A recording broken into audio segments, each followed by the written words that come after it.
Hi, I'm Zara Pennycook, and I was given a lovely surprise to read this morning, and I thought, what of all the Bible's passages, John 1 to 14 is special, because I used this one with a guy who was 89 and had just become a Christian, and he obviously didn't have long to live. And I really wanted to introduce him to the grand themes of Scripture and his new Saviour. And here, in John 1 to 14, it's tight-packed. We visited the Old Testament from here, we visited the New Testament. It's a summary of John. So we worked with it, and he interrogated it, and it was magnificent. So here we go. In the beginning was the Word, and the Word was with God, and the Word was God. He was with God in the beginning. Through him, all things were made that were made. Without him, nothing was made that has been made. In him was life, and that life was the light of all mankind. The light shines in the darkness, and the darkness has not overcome it. There was a man sent from God whose name was John. He came as a witness to testify concerning that light, so that through him all might believe. He himself was not the light. He came only as a witness to the light. The true light that gives light to everyone was coming into the world. He was in the world, and through the world, and though the world was made through him, the world did not recognize him. He came to that which was his own, but his own did not receive him. Yet to all who received him, who believed in his name, he gave the right to become children of God. Children born not of natural descent, nor of human decision, or of a husband's will, but born of God. The Word became flesh and made his dwelling among us.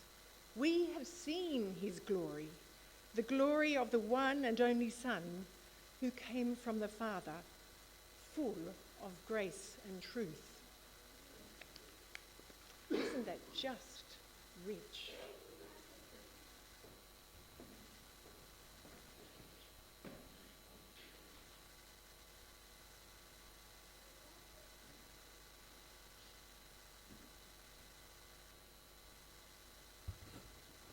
Second Bible reading is from Ruth, chapter 1, just 5 little verses there.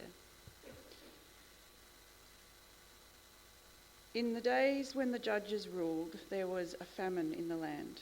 So a man from Bethlehem in Judah, together with his wife and 2 sons, went to live for a while in the country of Moab. The man's name was Elimelech, his wife's name was Naomi, and the names of his 2 sons were Mahlon and Chilion. They were Ephrathites from Bethlehem, Judah, and they went to Moab and lived there. Now Elimelech, Naomi's husband, died, and she was left with her 2 sons. They married Moabite women, one named Orpah and the other Ruth. After they had lived there about 10 years, both Mahlon and Chilion also died, and Naomi was left without her 2 sons and her husband.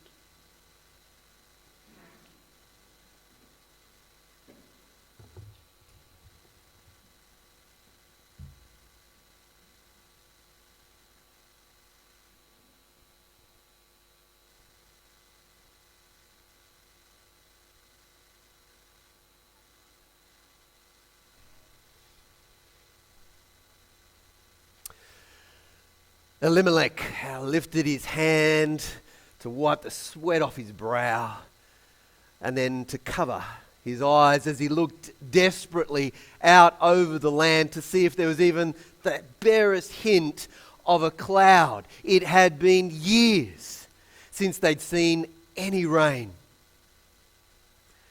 It was like the ground was cracking open, like mouths desperately begging the sky for a drop.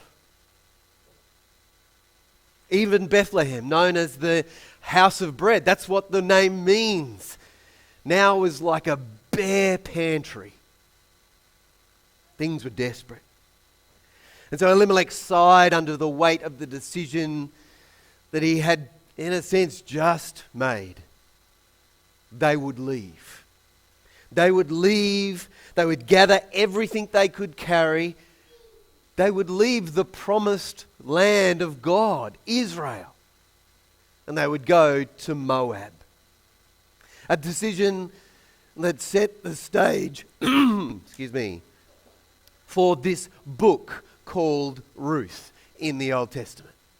A book that's theme is this: God turns a famine of faith into fields of grace. Today, in a way, as we look at these intro verses, is really an introduction to the whole book. And this, I guess, beginning sets it up. This decision, as I said, shows us this theme of God turning a famine of faith into fields of grace. That is what God is going to do. We're told in this very first sentence that this is a famine of faith, not just of food. Verse 1, in the days when the judges ruled, there was a famine in the land. That's helping us to know where do we kind of land as we begin the book of Ruth. The book of Judges is placed in our Bibles right before Ruth. And so it's helpful for us to be either reminded or let us know what is this book called Judges, or this time of the Judges. It's quite a cracking read. If you are looking for something to read, I highly recommend it. It's got heroes and villains. It's a book that shows the faithlessness of God's own people, Israel. Again and again, every time they turn their back on him, he rescues them, calls them back to himself. There's a bit of a time when everything goes well and they're blessed, but then they turn their back on him again. And so we see not only their faithlessness, but we also see the faithfulness of God. But throughout the book, Israel is in this downward spiral. Things just get worse and worse. It's a spiral of this famine of faith. And so the book of Judges actually kind of gives us this quite a big view. It's like we've got a drone over these events of seeing it at a national level. And so now we come to Ruth.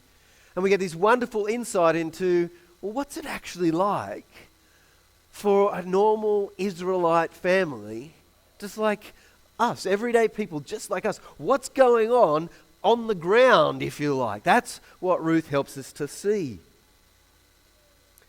And so the book of Judges, though, and that's why we're kind of directed there by this first line of Ruth. The very last line in Judges 21 verse 25 says, in those days Israel had no king.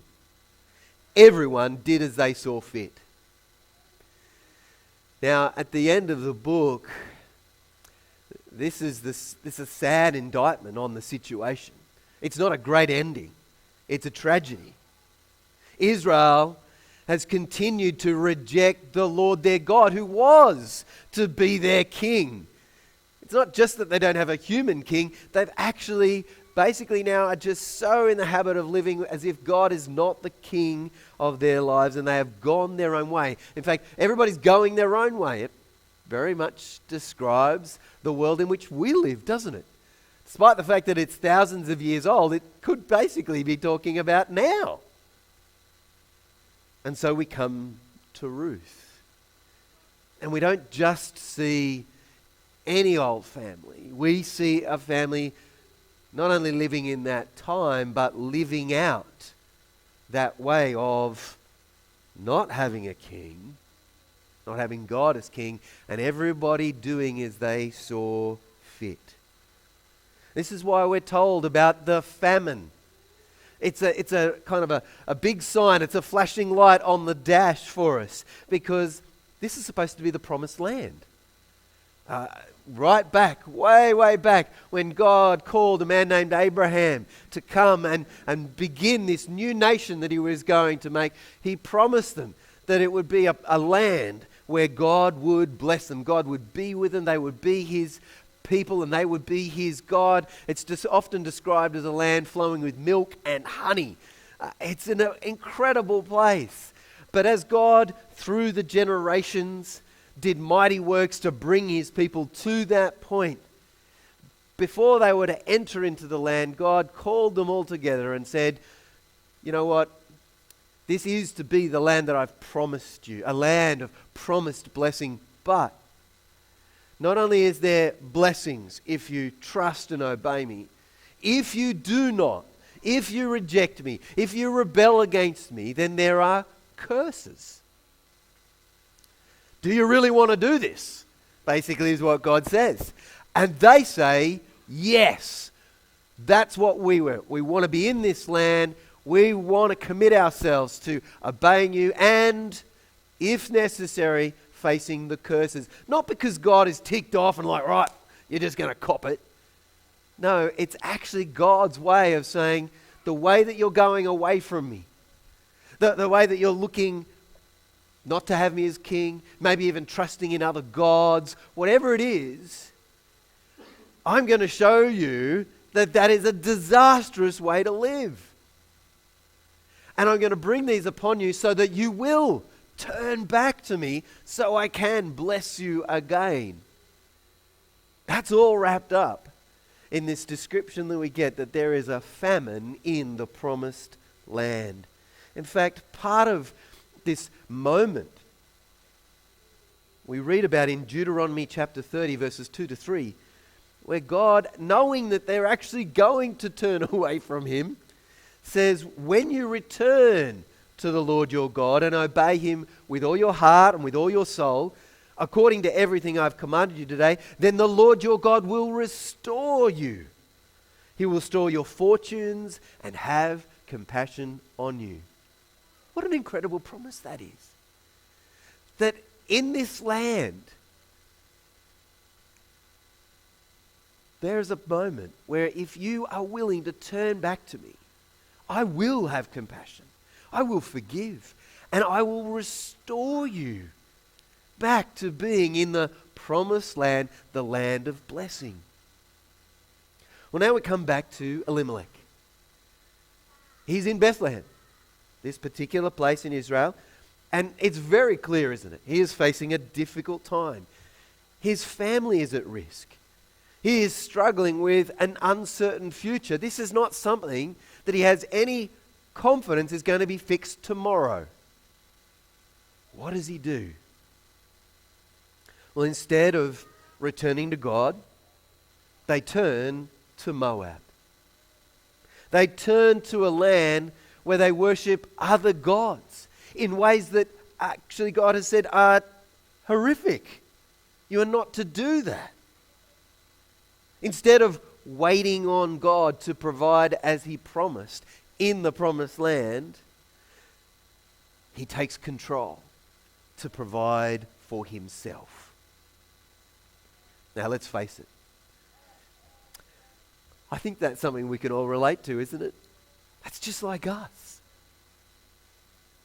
Instead of turning back to God when we've turned away, we turn to other things.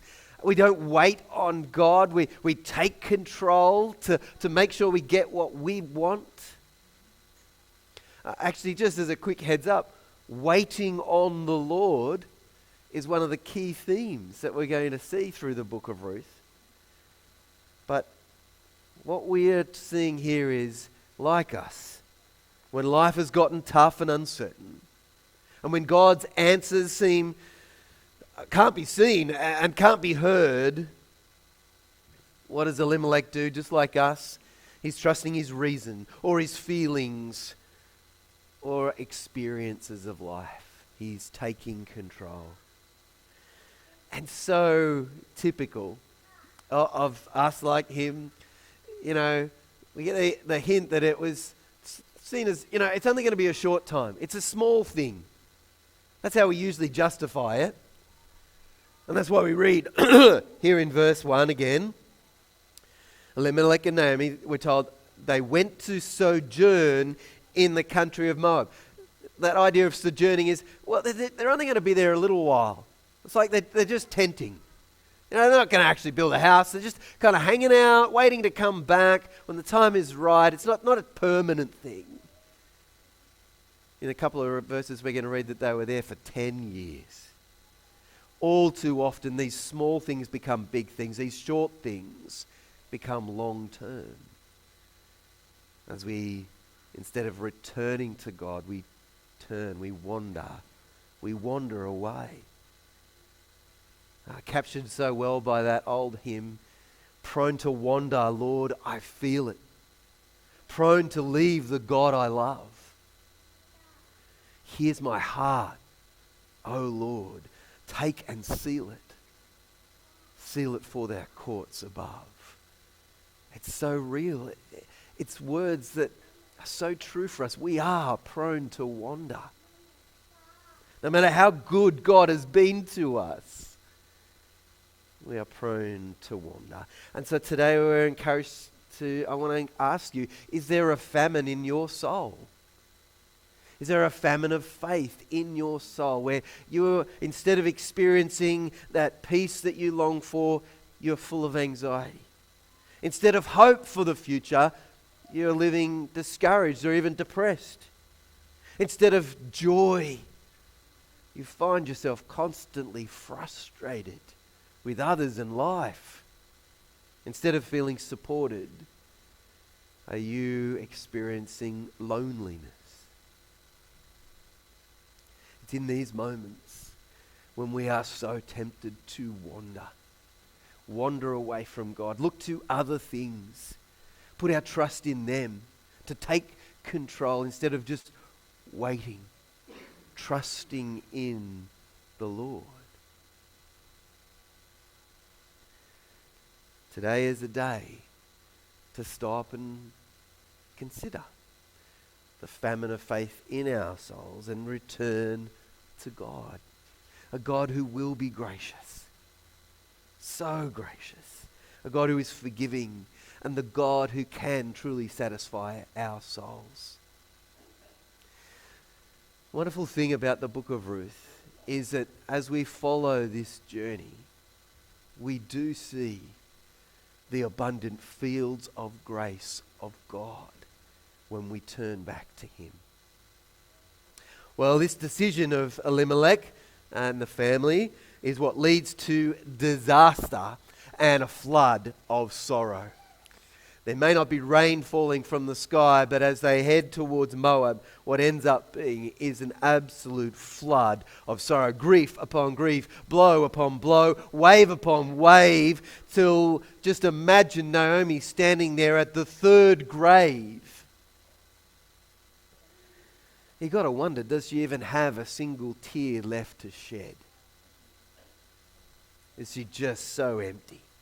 First Elimelech, her husband, then Mahlon, and finally Chilion, standing there, every male dead. And what we need to understand is back then, this was a loss of standing, security, safety. This is devastating. Naomi had come to Moab with Elimelech to avoid losing everything, but now she stands here at a grave with less, even less than what she came with.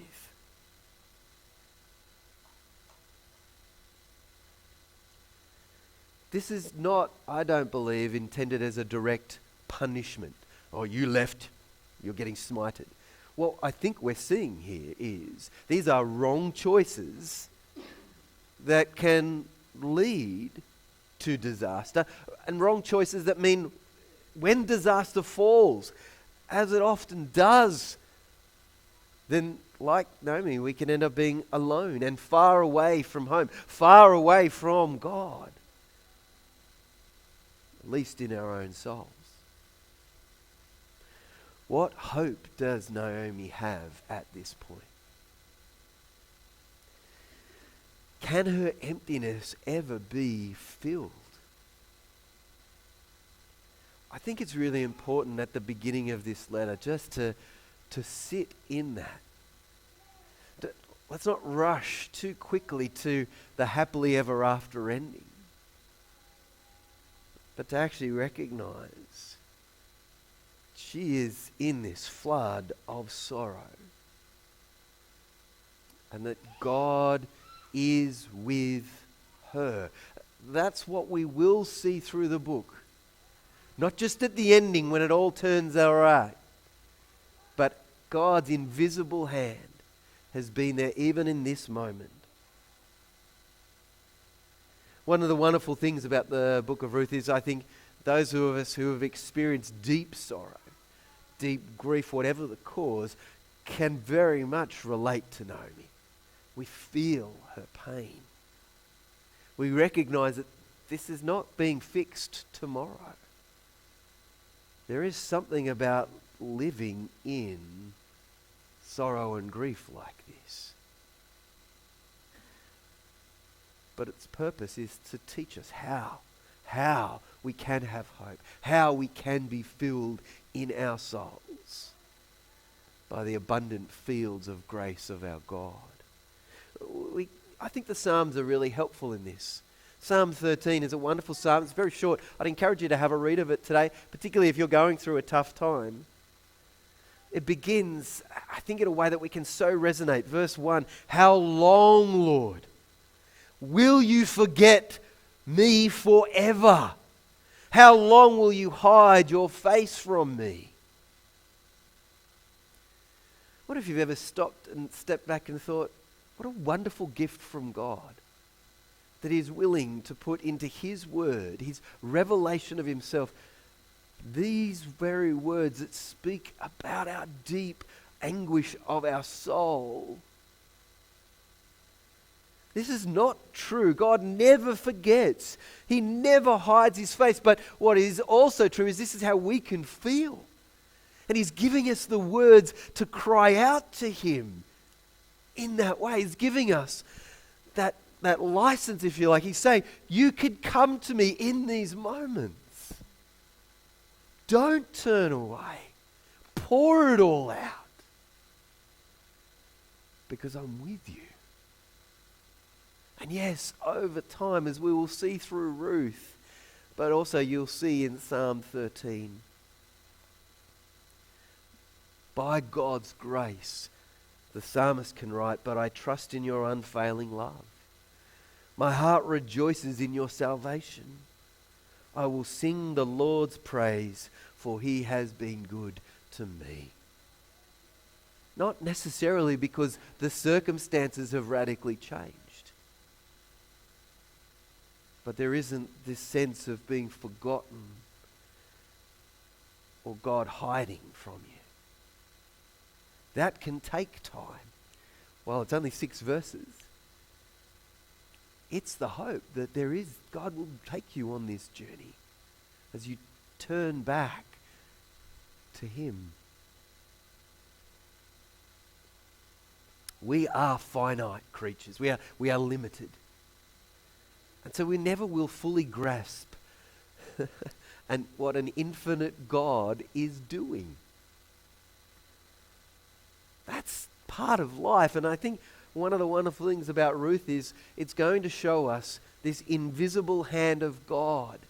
Unlike Judges, where we see God producing these heroes, these great saviors, and doing incredible things. No, God is revealed in the everyday lives of people like us, in lives like ours. God is there. Always. Every single step. Even if it's in the wrong direction. Naomi, Ruth, and Boaz, they're the 3 key characters of this wonderful book. There's no way they could have seen, as they go through these things, what God was doing.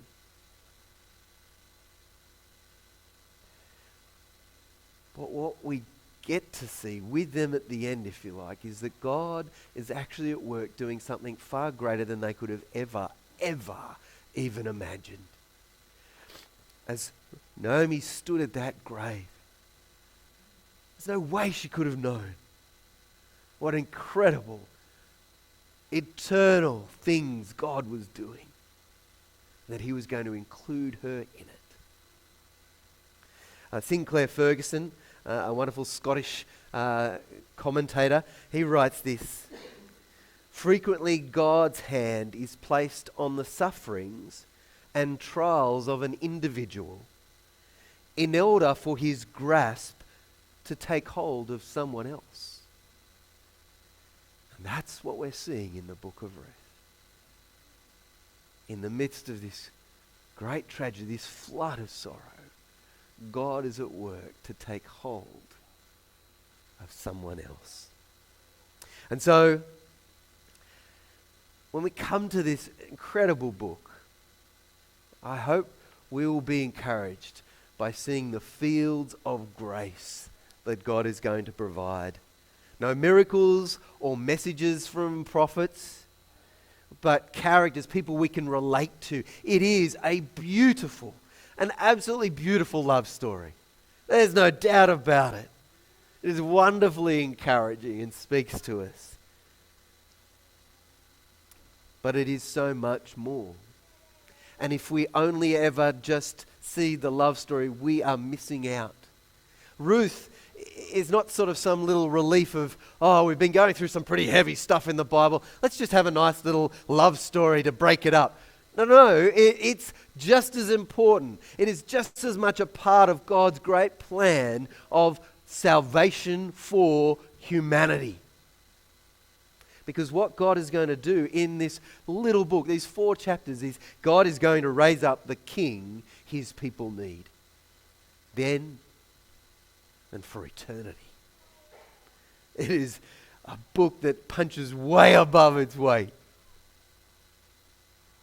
So I want us to think about a few things because, like I said, if we don't grasp hold of the fact that in this book God is raising up a future king, we will miss it.